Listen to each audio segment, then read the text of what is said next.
The Cancer season, so we're gonna talk about it. I have some decks here with me, and I do want to go over some of the symbolisms that I kind of discovered recently. I don't know if you guys have been aware of some of these, but we're gonna talk about it today. If you weren't aware, you're gonna learn. You're gonna learn today. We're also gonna talk about the Tree of Life and how Cancer is represented in the tarot. So, for those of you that don't know, every sign, every zodiac sign has a representation in the tarot. I love the Thoth deck, but it switches, usually it switches number 8 and 11, which is, if you use a Rider-Waite-Smith, the number 8 is strength, which is represented by, of Leo. And 11 is justice, representative of Libra. Now, the RWS kind of goes in order from Aries being number 1 all the way to Pisces kind of being the last one. In the Thoth deck, Aleister Crowley actually switched number 8 and 11, making 8 Justice, Libra, and making 11, he calls it Lust, but it's still Leo. I was gonna say it's still Strength, but it's still Leo. So, because I like things a little bit more neat, I prefer the numbering style of the RWS. But the Thoth, as a deck, as the way it reads, and with all the symbols that are in this deck, I love them all. The truth is, I love them all. Even, we're gonna talk about the Marseille today. I love the Marseille too. Even though I know the Marseille can be a bit intimidating. When I say Marseille, you may not know exactly what it means, but it's actually older. It's an older system than the RWS and the Thoth. So the RWS and the Thoth deck, they were created by a secret society called the Hermetic Order of the Golden Dawn. And the Marseille decks, they are way before that. They're way before that society kind of infused the deck with all the symbologies, all the zodiacal aspects, all the Hebrew letters that we know today. They really kind of embellished and enhanced the tarot. And I know that the Tarot de Marseille can be a bit intimidating, especially when you're looking at the minors, because this is the Ace of Wands. We're pretty familiar with the aces, because they just usually tend to have, good morning, how are you? They usually just tend to be the symbol, right? A hand holding a symbol. But then here's a 2 of Wands, for example. The 3 of Wands, right? It can be a bit more intimidating because when you're looking at the 5 of Swords, for example, it's usually just 5 swords. Here's the 6 of Swords. And you can see the minor difference between the wands and the swords. The swords are curved and the wands are straight like that. So this system is much older than the RWS and the Thoth styles. And they usually rely more on numerology and the symbol in the suit in the card.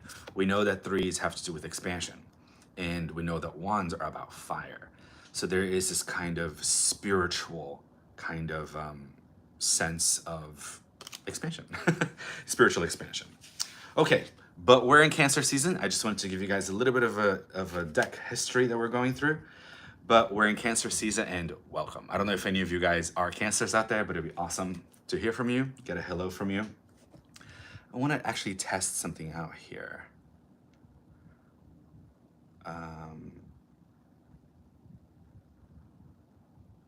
Okay. All right. So, as I was saying before, that's kind of why it got me all in this bit of a lecture. I want to talk to you guys about how through the major arcana, every zodiac sign is represented by a card. Cancer season is represented by the Chariot card. You may be more familiar with this imagery if you're more familiar with the RWS. So that's the Chariot. It represents Cancer. And I love in the Thoth deck, you see a crab right on top, just giving you a nod to, hey, I represent Cancer. I represent Cancer season. Now, another reason why I kind of brought you guys this little bit of a lesson of the Marseille and the RWS is because I saw something really cool on the Marseille deck. I want to just double check the High Priestess real fast. Ah, here she is. Okay, well, here's what the High Priestess looks like in the Marseille, which is like this deck. This is a deck, it's a representation of a deck from 1760. How cool is that? Isn't that cool? So I bring the High Priestess through because Cancer is ruled by the moon, and the High Priestess is representative of the moon. Now you may be confused, like thinking, wait, but doesn't the moon represent the moon? Yes and no. The moon actually in the tarot represents Pisces. I know. So if you're gonna kind of connect with the moon energy in the tarot, you can work with the moon if that's easier for you. But the moon really is representative of the High Priestess. Now, one thing that I thought was really, really cool is you can see in these two, in the Marseille and the RWS, do you guys see these faces on the shoulders of the rider? So I didn't notice this before, but I noticed it a few days ago, actually about a week ago, I think now. And I thought it was so interesting. So I went and looked it up and I wanted to know what that meant, right? Because the tarot, a really good tarot deck is going to put symbols in it that everything has meaning. Everything means something. Everything tells you something. It's there for a purpose. So actually, when I looked it up, and I love that in this deck, so I have the Mahogany Tarot, one of my favorites. And I love that the artist actually changed the colors of these faces because they actually represent almost literally the angel and the devil on your shoulder. So the writer is almost like listening to these two different voices, and he's perhaps not sure which direction he wants to go, right? Here he's being dragged by two horses, here by two sphinxes. And it's almost kind of like, which way do we go? You know, and in the RWS, it's that question, which one do you listen to, is emphasized by the switching of colors in the sphinxes. Because also the sphinxes represent secret, right? And one of the riddle of the sphinxes is one of these sphinxes only tells the truth and the other sphinx only tells lies. So which one, how do we decipher which one to listen to, right? How do we decipher that? So then it's the same thing. It's mirrored by these two faces, these two voices. Which one do we listen to? What I love that as well is that it mirrors, that's why I brought through the moon and the High Priestess, because these faces mirror the face on the moon. Because the moon card has to do with illusion, right? We see the face here as well. Even like this little slice of moon here, we can see it in the faces of the charioteer, the rider. So that there's that mirror right there, that kind of symbolism that ties the two together. And because the moon has to do with illusions, really the question of the chariot, and perhaps now the question of Cancer season, becomes how do we break through the illusion? Which voice do we listen to? We can also look at these two faces on the shoulders, and we talked about the angel and the devil, but also there's this inner voice and outer voice. Are we listening to the inner voice, our intuition, or are we listening to outside voices, the noises, society, people, right? So I love that. I really found that to be such a deep symbol, and then connecting that to the moon card, a card of illusion. So I thought it was really cool. Another thing I want to bring through right now before I pull cards to actually do an official reading, but I don't know if you guys are familiar with the Tree of Life, but this is a Tree of Life, and there are 22, you guys see these white paths in the center? There are 22 of them, corresponding to the 22 major arcana. In these circles here, there are 10 of them corresponding to aces all the way down through the tens. And then the court cards are scattered in other, like in these two up here, and then the Sun, and then Malkuth right here. So the Chariot is actually on the left hand side. So the Chariot is right here. It goes between the divine feminine mother, the creator, down into the energy of Mars, which is, so this pillar is all about the divine feminine. Here, she's about this like dark goddess, but I don't mean dark goddess as in dark and evil. What I do mean is hidden, mysterious. It's almost like dark matter in the universe. That's basically what this is saying. And then linking this to Mars. Mars is the disciplinary, which is also associated with Saturn as well. But Mars is almost like the warrior goddess, the destructive energy of the goddess. We can think of Kali, for example. I think she's a very destructive energy. We can think of African Orisha, Oya. She's also a very, actually she's associated with red, so that's kind of cool that we have that connection. Oya is the goddess of storms and wind. So she can kind of like whip up a storm and destroy something that wasn't really meant to be there in the first place. So there is that sense of discipline that we're traveling in between, right? So the Chariot is this little path right here, going from the dark matter into, actually I want to say dark matter / chaos energy down into, it's still a bit chaotic. It's still a bit chaotic, but Mars and this destructive energy, while destruction sounds so dramatic, it's really more about discernment. When the more we go down the path here, these four colors here are actually representative of our planet Earth. This represents our physical plane, our physical self, everything that we can see, touch, smell, everything. This is our world. So we're all the way up here going down. So the more we go down, the more dense things become. So think of it up here as like your manifestation is still up in your thoughts. You haven't taken any action yet.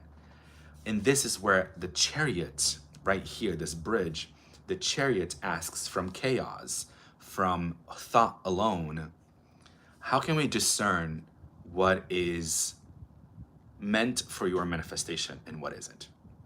You know what I mean? I think there is a saying that kind of goes around a lot on social media that's like, think about what you want to do, think about who you want to become, what you want to manifest in your life, and then say no to everything that is not that.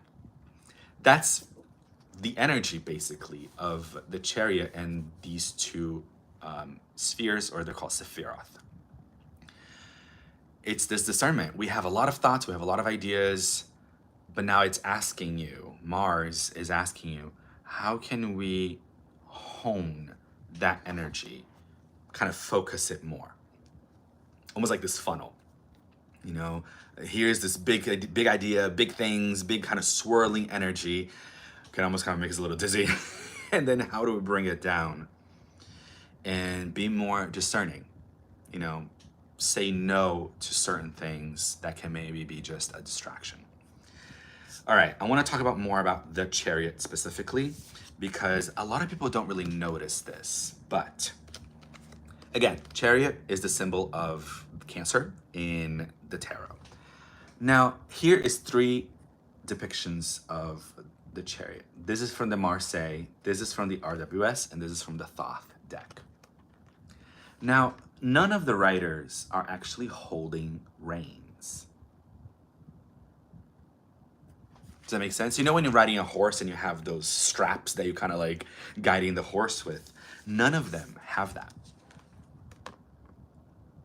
And my favorite one is this one, because look at how he's sitting. Cross-legged. He's sitting in a meditation.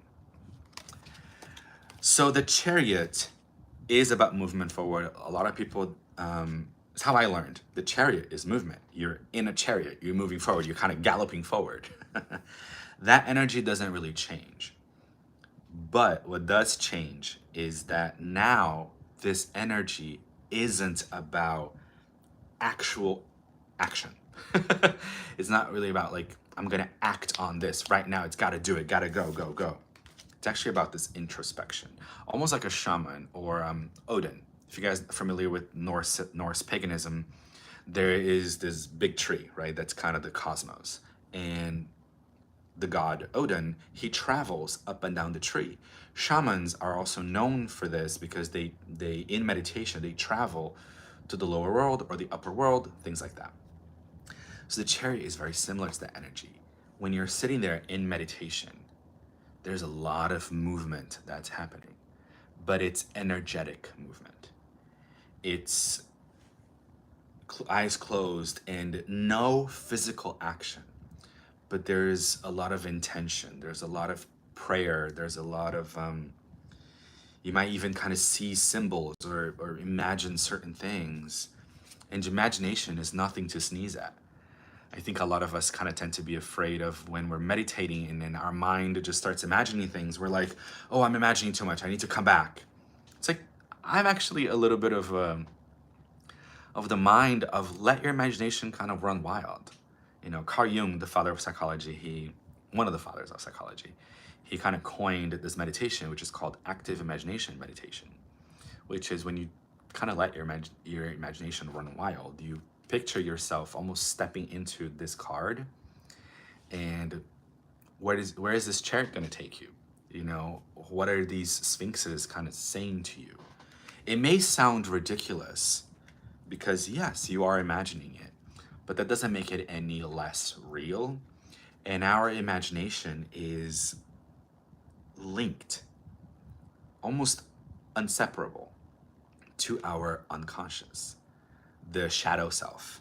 And that's shadow work. So let your imagination kind of run wild. You know, if you're thinking and kind of flying around in your meditation, let it go. That's the chariot. That's when you let it go. That's really the chariot movement. That movement forward is all third eye. It's all visualization. It's all mental. All right. Hope that makes sense to you guys. Awesome. Let's pull some cards and let's see what the energy of Cancer has for us.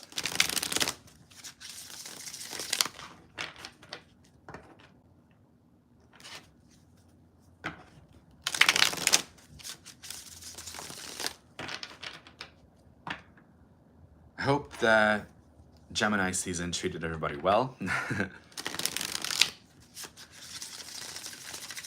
I do think that this Cancer season is going to be more introspective. Cancer is a water sign, and waters are usually very emotional, but it's a good thing because emotions, when they come up, they're really telling us what's not really working or what is working. If you're feeling really happy and joyful, you're like, oh, this is working for me. But if you're feeling angry and frustrated and just kind of, I don't know, mad overall, it's an indication that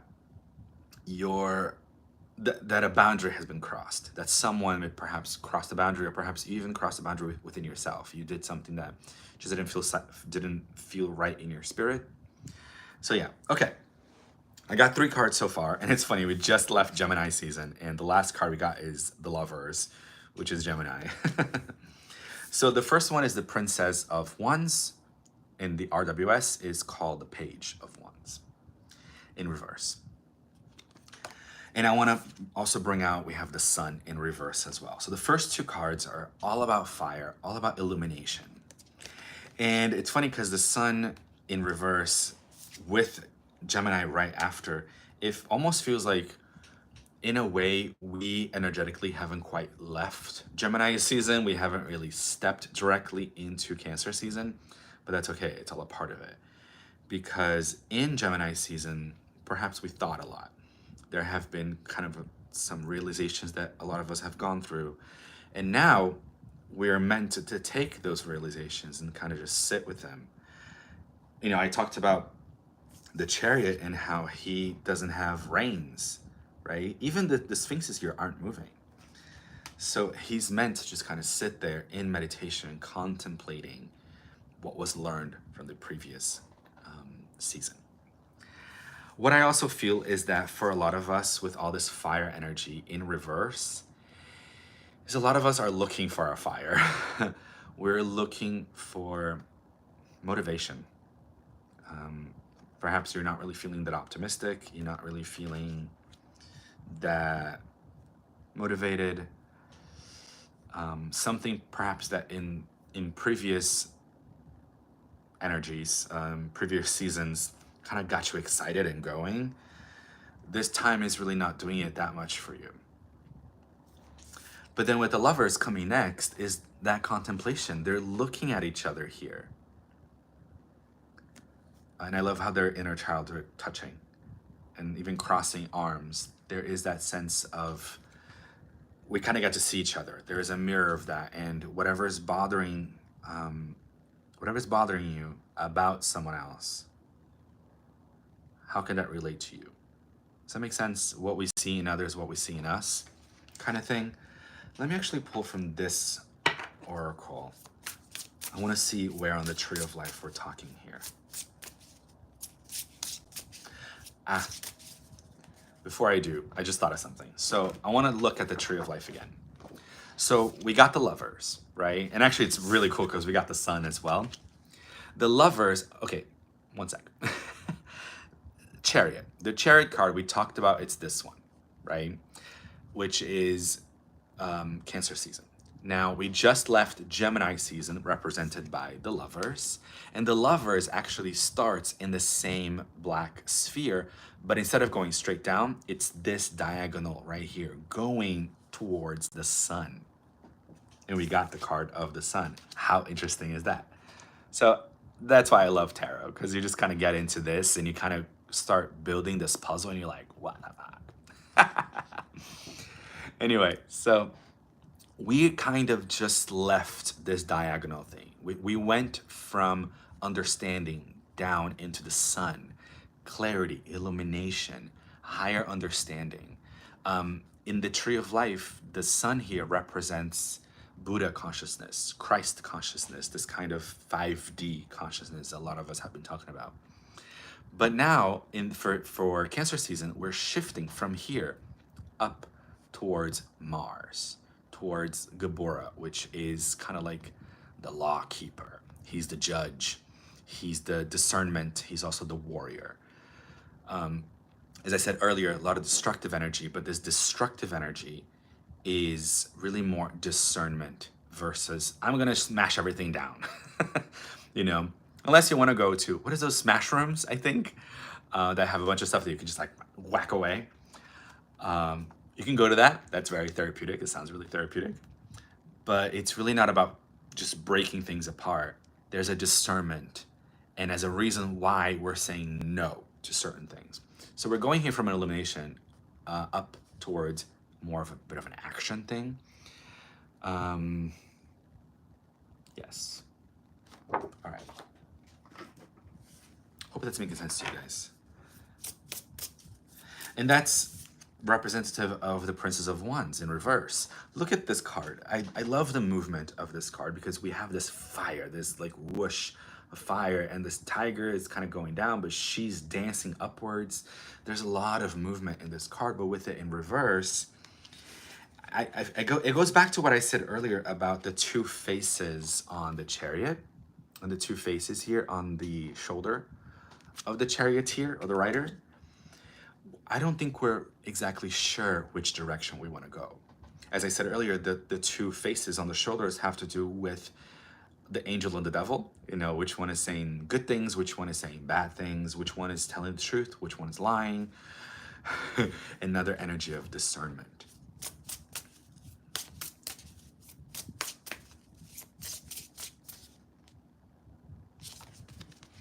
We got the path number 19, which is the path of strength.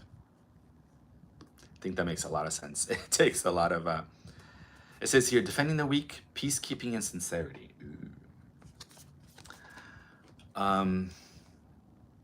It takes a lot of strength to say no to something, right? Especially for those of us that can be people pleasers, that can say yes to certain things, and that requires a level of self-abandonment. If I don't know, we have a friend and they, I don't know, it could even be something as simple as they invited you to a party, but you're like, I'm not really feeling it that day, not sure. But we've already said yes, so we're like, I can't cancel. Something as simple as that, it can really, for us to say no, it can take a lot of strength. It can take a lot of strength to step into that energy. Again, which one are we listening to? Do I listen to, you know what, he's my friend, I should go, why not? But my inner self is saying, no, you know what, kind of stay home. Take a moment for introspection, rest yourself. Which one, it doesn't matter which answer it is. What matters is which answer feels like a yes to you. Does that make sense? That's really what's important. It's what answer is a yes to you. So, in conclusion, I feel like this Cancer season, we are going to be asked a few different times, which way do we want to go? Which voice do we want to listen to? Which sphinx do we allow to direct this chariot? It's going to ask for a lot of introspection, because what I want to say about Cancer season and chariot is, don't say yes right away.